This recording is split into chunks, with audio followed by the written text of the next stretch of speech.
Here at the Jimmy Davis campaign headquarters in downtown Bayonne, I bring you highlights from new endorsements bestowed upon the campaign leading up to the runoff election on June the 10th.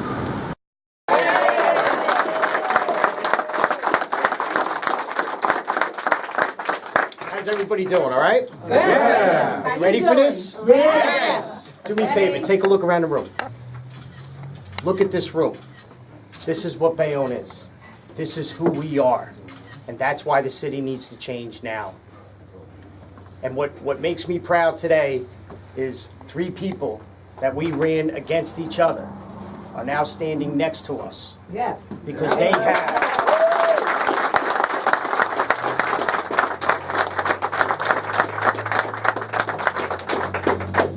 have the same feelings about Bayonne as we do. We might have been on opposite sides for the last couple months, but now that it's a war between me and Mark, they're standing on our side because things have to change. They know it, I know it. Every one of these gentlemen right here wears their heart on their sleeve about Bayonne, just like my members here. And that's why we need to change Bayonne. That's why we got to move it into the right direction. Shortly after the rally, I spoke with former City Council candidates John Sebik and Washington Flores, respectively, as to why they're throwing their support towards Jimmy Davis. Mr. Sebik, appreciate a few minutes here on Hudson County TV. As a former council candidate here in Bayonne, you've decided to throw your support towards Jimmy Davis for the runoff election. Why exactly are you doing that shortly after Election Day? Well, shortly after Election Day, everyone knows that I've been hitting on a record of the past 6 years, which everyone should.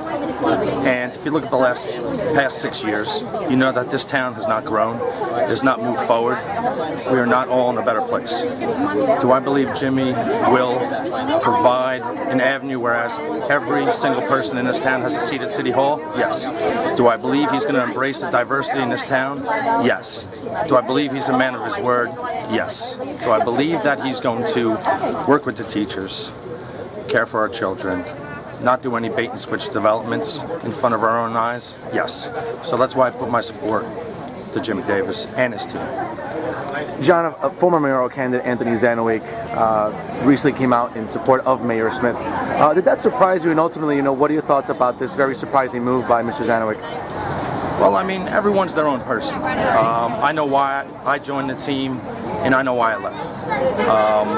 Everything that Anthony and his team came out with, obviously, was mostly anti-Smith, fighting against the last 6 years, how the teachers have been treated, how Bayonne's been not reinvented, not revitalized, how our taxes have gone up, and he hit on every one of them points against Mayor Smith in the debates.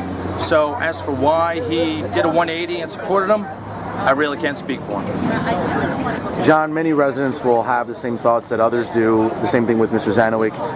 Is your endorsement of Mr. Davis now sort of an exchange for any sort of agreement you guys have, or is this just for the betterment of the town of Bayonne? Listen, I love my daytime job, I love my full-time job. I got into this race because I believe every single person in this town, their voice should be heard. And do I believe that Mr. Davis will invite and embrace the diversity of this town so everyone is brought to City Hall and welcome? Yes, I do. Okay. John, appreciate a few minutes. Once again, thank you for speaking with Hudson County TV, and best of luck in the future. Thank you. Thank you very much. Mr. Flores, we appreciate a few minutes here on Hudson County TV as a former City Council candidate here in Bayonne. Certainly now you're throwing your support towards Jimmy Davis. What ultimately led you to make this decision? Over the course of the last 5 years, I've just looked at what the Smith administration has done, and they keep talking about look at their record, and I've looked at their record.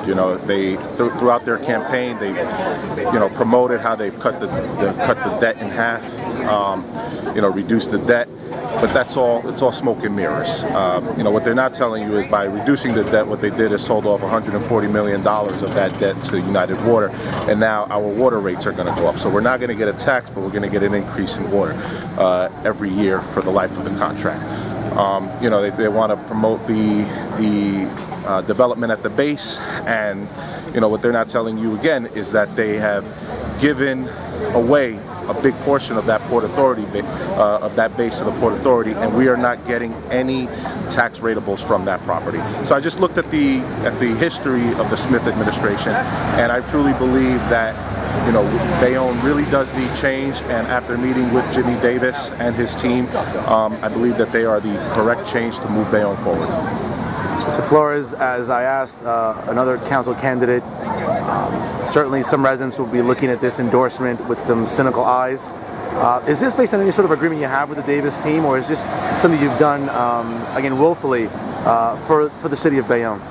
I can tell you that there is no agreement. The only agreement I have with the Davis campaign is that when they are elected, that they're going to do right by the citizens of Bayonne. You know, I congratulated Tommy Cotter on election night, and you know, my exact words to him were, "Congratulations! Now I'm going to hold your feet to the fire." The reason I ask is, again, many residents are going to ask, you know, did you cut a deal with the Davis team at all? And certainly, you know, people are going to be thinking that when you see an endorsement like this. Yeah, you know, listen, we didn't cut any deals. Everything I've done throughout the beginning of this campaign has been for the betterment of Bayonne. Mr. Flores, again, we appreciate a few minutes here on Hudson County TV, and again, best of luck here in the future. Thank you very much. Thank you so much for watching. I'm Fernando Uribe, coming to you from Bayonne, and as always, stay classy, everyone.